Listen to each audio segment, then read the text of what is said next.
Sean bienvenidos para que podamos entender la palabra de Dios. Al estudiarla, llenamos nuestra mente de energía de poder divino. En el capítulo 25 del libro del deseado de todas las gentes, es el que hoy vamos a tener la reflexión. Encontramos allí un tema bastante maravilloso. Es Jesús que está llamando a sus discípulos, que está dándoles una nueva oportunidad para que ellos dejen de pensar en sí mismos, de pensar en lo terrenal, de pensar en cosas pasajeras y pongan la vista y la mirada en lo celestial, en lo futuro, en lo que un día nos irá a dar el privilegio de ver a Cristo Jesús cara a cara. Dice que los discípulos habían estado con Jesús y habían estado algo desalentados porque habían estado pensando en la situación que le había sucedido a Juan el Bautista. Juan el Bautista estaba encarcelado. Él no tenía opositores, pero estaba en una cárcel, en una mazmorra donde de allí difícilmente podía salir. Veían en Jesús a su maestro, a una persona que tenía a todo el Sanedrín en contra de Jesús. Y entonces pensaban en sus mentes, si a Juan el Bautista, que no tenía ninguna contradicción del Sanedrín, estaba preso, ahora, ¿cuál sería la esperanza que ellos tenían en Jesús si tenía a todo el Sanedrín en su contra? Este era el pensamiento que acarreaban sus discípulos. Pero en una noche, confundidos y llenos de sufrimientos, decidieron dejar a un lado a Jesús e ir nuevamente a sus labores anteriores. Eran pescadores de oficio.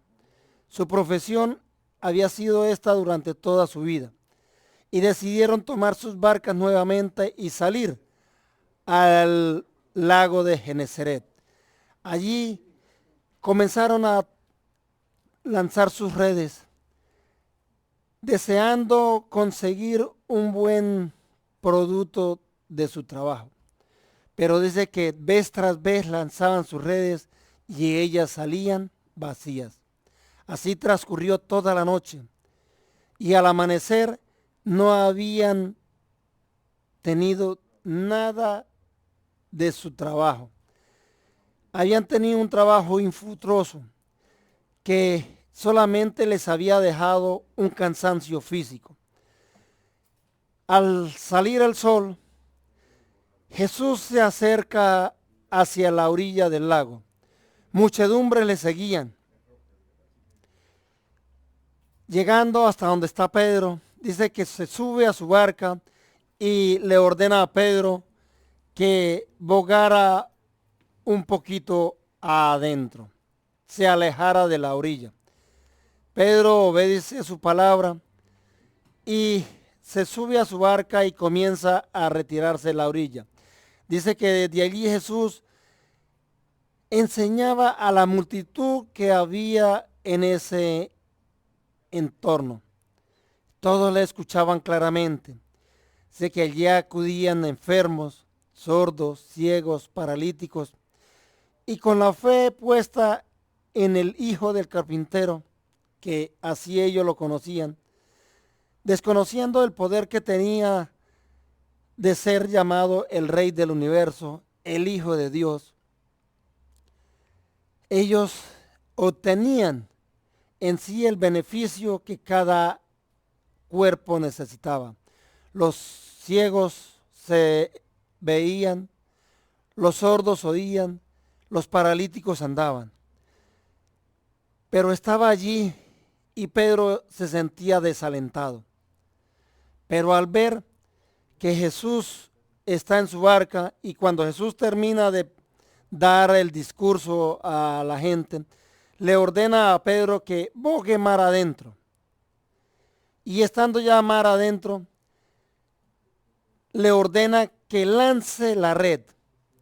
Y Pedro, un poco desconfiado, le dice: Señor, he trabajado toda la noche, he lanzado la red toda la noche y no he conseguido nada. Pero con la fe puesta, le dice: pero en tu nombre lanzaré la red. Dice que Pedro y Santiago, su hermano, comenzaron a tirar su red. Y cuando terminaron de lanzar la red, comenzaron a recogerla, con tal asombro que no eran capaces de recogerla. Y al recogerla vieron de que esa red venía, que se reventaba, venía llena. Es tanto que hicieron señas a sus compañeros que vinieran y que trajeran otra barca. Y fue tanto el milagro que ellos recibieron de Jesús, que dice que llenaron 2 barcas a tal punto de que se hundían. Jesús quiere enseñarnos una gran lección, que en el nombre de Cristo Jesús, y cuando Él ordena y nosotros obedecemos, la palabra no llega vacía. Se ve el milagro, se ve el cambio, y así en ese parámetros podemos ver de que Jesús complace nuestras necesidades. Y allí Pedro se rinde a los pies de Cristo Jesús y le dice: Maestro, apártate de mí, porque soy un hombre pecador. Ve la santidad de Cristo Jesús y ve en sí el pecado que acarreaba su vida. Entonces vemos de que podemos confiar plenamente en Cristo Jesús, dice. Antes de pedir a los discípulos que abandonasen sus redes y barcos, Jesús les había dado la seguridad de que Dios supliría sus necesidades. El empleo del esquife para con todos los que le invocan. Dijo: dad y se os dará, medida buena, apretada y remecida y rebosando. Según estas medidas había de recompensar el servicio a sus discípulos, y todo sacrificio hecho en su ministerio será recompensado conforme a la abundante riqueza de su gracia.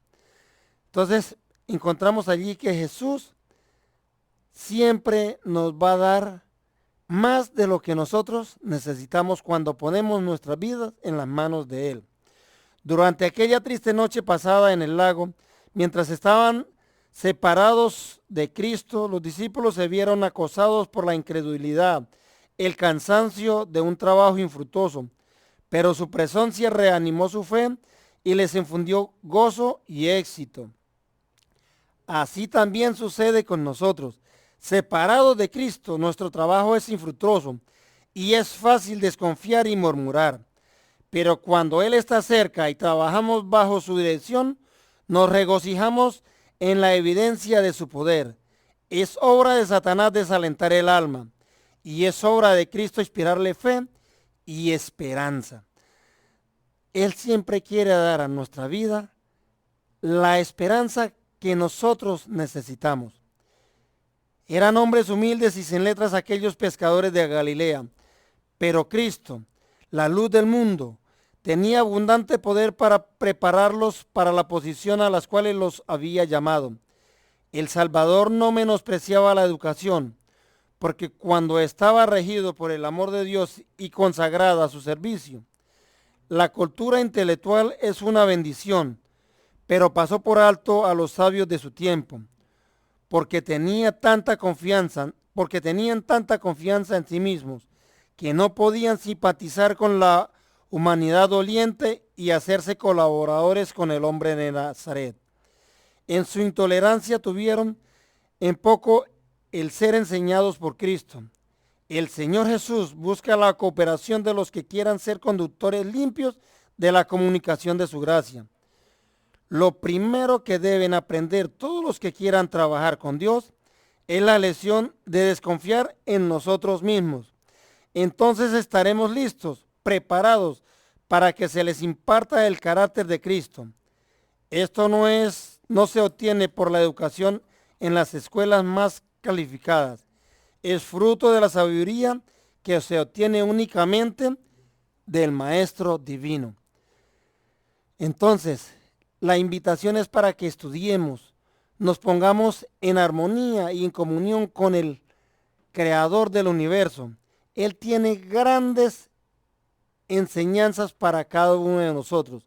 Si queremos poner nuestras vidas en las manos de el Hijo del Carpintero.